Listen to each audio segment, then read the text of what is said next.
आपका ये जो प्रश्न है पास्ट लाइफ रिग्रेशन, तो इसके बारे में सबसे पहले, क्योंकि हम अक्सर ये आपने यूट्यूब पे वीडियोस देखी होंगी, तो आजकल वेस्ट ने एज यूजुअल इसको एक धंधा बना दिया है। और आप सभी लोग जानते हैं कि बहुत सारे ऐसे इंस्टीट्यूट हैं, उदाहरण के लिए मॉनरो इंस्टीट्यूट, ये बहुत ही फेमस इंस्टीट्यूट है। आपको बहुत सारे लोगों की जो डिग्रीज वो लेके बैठे हुए हैं, हिप्नोथेरेपिस्ट होते हैं, पास्ट लाइफ रिग्रेशन जो लोग कराते हैं, उनके में आपको दिखेगा कि मॉनरो इंस्टीट्यूट से उन्होंने पढ़ाई करी है, अपनी डिग्री ली है। ये वही इंस्टीट्यूट है जो CIA, जो कि USA की, जो वहाँ की इंटेलिजेंस ऑर्गेनाइजेशन है, जैसे इंडिया में रॉ होता है वैसे ही USA में CIA है।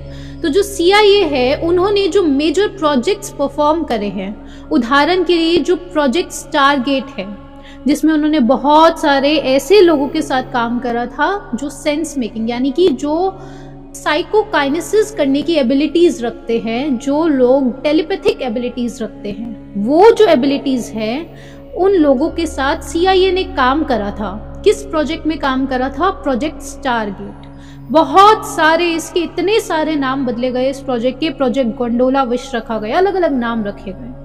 और उसी के साथ जो सबसे बड़ा प्रोजेक्ट था CIA का, जिसमें मॉनरो इंस्टीट्यूट ने काम करा था, वो था प्रोजेक्ट गेटवे प्रोसेस। उस गेटवे प्रोसेस के बारे में हमने कुछ समय पहले भी बात करी थी। अब आप समझिए कि उस गेटवे प्रोसेस में जो CIA काम कर रहा है, मॉनरो इंस्टीट्यूट के साथ काम कर रहा है, वो क्या विधि यूज कर रहे थे। उनका सबसे पहला एम था कि इंसान जो है उसको पहले रिलैक्स करना है। उसके लिए उन्होंने टेक्निक्स का इस्तेमाल करा था। कौन सी टेक्निक? टेक्निक का नाम है हेमिसिंक। शब्द है, बस अभी सुनते जाएं। अभी हेमिसिंक टेक्निक का इस्तेमाल किया गया। इसमें क्या किया गया कि ऑडियो टेप्स लगाएं। ऑडियो टेप्स आपके कानों में ईयरफोन्स लगाएं। एक कान में एक प्रकार की फ्रीक्वेंसी प्ले की जाती है, दूसरे कान में दूसरी फ्रीक्वेंसी प्ले की जाती है। उन दोनों को अगर आप माइनस कर देते हैं, उतनी फ्रीक्वेंसी पर इंसान आ जाता है। इस प्रकार की assumptions थी। 432, 436 ये फ्रीक्वेंसीज उन्होंने प्ले करी थी, और उसी को कहा जाता है, अगर ये माइनस कर देते हैं, उसे बोला जाता है बीट फ्रीक्वेंसी। ये बाइनॉरल बीट्स की फ्रीक्वेंसी थी। तो वो जो माइनस करके जो बीट फ्रीक्वेंसी जो होती है, जिस पर इंसान पहुंच जाता है, इंसान का जो ब्रेन है, वो जो ब्रेन वेव्स को अगर आप EEG मशीन यूज करके देखेंगे उन ब्रेन वेव्स को, तो वो जो वेव्स है वो बीट फ्रीक्वेंसी पर अलाइन हो जाती है, वो रेजोनेट करने लग जाती है। और उसमें पाया जाता है कि इंसान इस समय एक बहुत ही स्टेबल कंडीशन में पहुंच चुका है।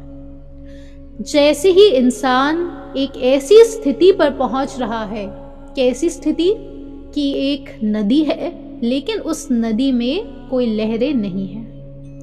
वो जो नदी है एकदम स्टिल है। जब आपके घर का जो पंखा चल रहा है, जब तक उसे रोकोगे नहीं, सफाई पॉसिबल नहीं है। उसी प्रकार से जब तक वो नदी रुकेगी नहीं, उसको ऑब्जर्व करने में दिक्कत होगी। और वहीं पर सारा खजाना छुपा होता है।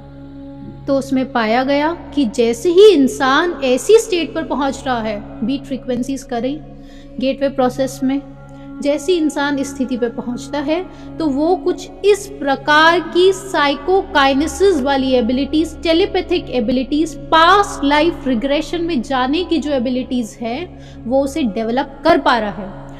क्योंकि ऊरी गेलर जैसे लोगों के साथ उन्होंने काम किया था प्रोजेक्ट स्टारगेट में। ऊरी गेलर बहुत बड़े इंसान है, बहुत सारी एबिलिटीज थी उनके पास, ऐसा इन लोगों ने बताया है। ऐसा, और पैदाइशी एबिलिटीज थी, बाय बर्थ उनके पास एबिलिटीज थी कि वो साइकोकाइनेसिस का अर्थ होता है कि आपने कोई चीज देखी और केवल आपके देखने मात्र से सामने जो ऑब्जेक्ट रखी है, वो ऑब्जेक्ट की कोई मूवमेंट हो पाए। आपने कोई किताब देखी, आपने किताब पर ध्यान लगाया और वो किताब गिर जाए, किताब की मूवमेंट हो जाए, उसे कहा जाता है साइकोकाइनेसिस। टेलीपैथी आप लोग जानते हैं। तो इस प्रकार की बहुत एक्सट्रीम एबिलिटीज, और इसी को दूसरा शब्द है सेंस मेकिंग। ये एबिलिटीज ऊरी गेलर के पास थी, और ऐसे कुछ लोगों के साथ CIA ने काम करा था। अब जो वेस्ट है, उसकी दिमाग आप जानते हैं, उसका दिमाग हमेशा रहेगा कि क्या हम लोग ऐसे अपने ही खुद के एजेंट्स डेवलप कर पाएंगे जिनके पास ये साइकोकाइनेसिस वाली एबिलिटीज है। क्योंकि आप समझिए, चाहे आप टेलीपैथी का आपका प्रश्न हो, चाहे आपका प्रश्न हो पास्ट लाइफ रिग्रेशन का, चाहे आपका प्रश्न हो साइकोकाइनेसिस का, माध्यम जो प्रोसेस है उसमें स्टार्टिंग के स्टेप्स आपके हमेशा सेम रहेंगे, हमेशा सेम रहेंगे। इसलिए ये सारी चीज़ों को आप इसी तय से समझिएगा, इसी डेप्थ से समझिएगा। सबसे पहला स्टेप रिलैक्सेशन, उसके बाद मन खत्म होना, और उसके लिए समय लगता है क्योंकि इतने सालों की हमारी मेहनत है। आप देखिए, अपनी उम्र देखिए कि अगर आपकी उम्र है 40 साल, 40 साल आपने इतनी मेहनत करी है, इतना मन डेवलप करा है अपना, तो अब एक पल में कोई इंसान आए और आपके मन को ख़त्म कर दे तो वो तो आपकी निंदा हो जाएगी। अब आप देखिए ना, बात तो ये है, अब इतने साल लगाए हैं इतने मन को स्ट्रॉन्ग करने में, तो अब कुछ समय तो लगेगा, लेकिन कितना समय लगेगा? जितना आप अभ्यास करेंगे उतना ही समय लगेगा। तो अब CIA ने ऐसे लोगों को बनाने की कोशिश करी। CIA ने कुछ ऐसे प्रोजेक्ट्स तक जो कि मान लीजिए बहुत सारी शिप्स आ रही हैं और उन्हें पता लगाना है कि एक कोई ऐसी शिप है, कोई ऐसी शिपमेंट है जिसमें ड्रग्स, कोकेन, ये सब कुछ लोडेड है। अब उन्हें पता लगाना है, तो फिर इन सारी एक्टिविटीज़ के लिए ये सारी डिफेंस, ये सारा कुछ CIA के अंडर था, और उन्होंने साइकोकाइनेसिस और टेलीपैथिक एबिलिटीज़ का, सेंस मेकिंग वाली जो एबिलिटीज़ होती हैं, उन एबिलिटीज़ का इस्तेमाल करके ये चीज़ें पता लगाई हैं। और कहा जाता है कि ऐसे कुछ लोगों के ब्रेन को वो ट्रेन करने में सक्षम हुए हैं, सिर्फ यही बीट फ्रीक्वेंसीज का इस्तेमाल करके। कितना सक्षम हुए हैं वो उसके आगे डिस्क्लोज नहीं किया गया। इनफैक्ट जो गेटवे प्रोसेस था उसके कुछ पेजेस भी बाद में ही उन्होंने डिस्क्लोज करे, वो भी बाद में डिस्क्लोज करे, अभी भी शायद पूरा डॉक्यूमेंट सही से डिस्क्लोज नहीं किया गया है। तो अब आप ये समझिए कि अगर आप पास्ट लाइफ रिग्रेशन के बारे में जब भी आप पढ़ेंगे तो एक नाम है जो बहुत फेमस है, जिनके बारे में हमें जानना चाहिए। वो सबसे फेमस नाम है, उन्होंने बहुत सारे लोगों का पास्ट लाइफ रिग्रेशन थेरेपी करी है और बहुत ही सक्सेसफुल उनके रिजल्ट्स आए हैं। वो है डॉक्टर ब्रायन वीस।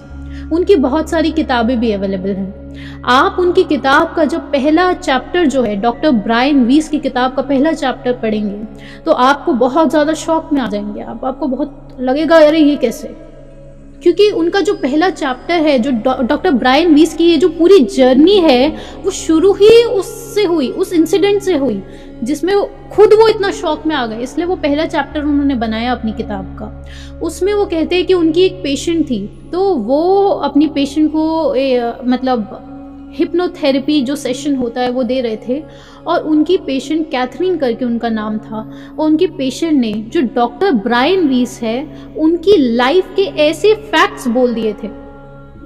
यानी कि उनका एक बेटा था जो बहुत छोटे में ही जिसकी डेथ हो गई थी, और उसका नाम क्या था जो डॉक्टर ब्रायन वीस ने कभी किसी से शेयर भी नहीं करा कि मेरा एक छोटा बेटा भी हुआ था जो बर्थ के कुछ ही समय बाद ही मर गया था, उसका नाम ये था। वो सारी बातें उस कैथरीन जो उनकी पेशेंट थी अपने हिप्नोथेरेपी सेशन के दौरान उन्होंने डॉक्टर ब्रायन वीस के बारे में बता दी। ये उनका पहला चैप्टर है, और डॉक्टर ब्रायन वीस के लिए बहुत ही ऑब्वियस है, बहुत ही शॉकिंग था। अब ये हमने सुना एकदम लेटेस्ट का आपको केस, ऐसे ही बहुत सारे केसेस आपने अपने साधुओं के बारे में सुने होंगे, आपने संतों के बारे में सुने होंगे। इनफैक्ट यूट्यूब पे कुछ वीडियोस भी रहती है, और ऐसे कुछ संत होते हैं जो आपको देखकर ही आपके बारे में बहुत सारा चीज़ें बता पाते हैं। आपका जाति स्मरण ज्ञान क्या है? जाति स्मरण ज्ञान का अर्थ है कि आपको अपने पिछले जन्म सारे दिख जाएं, उसे कहा जाता है, उसको शब्द दिया जाता है जैन में जाति स्मरण ज्ञान।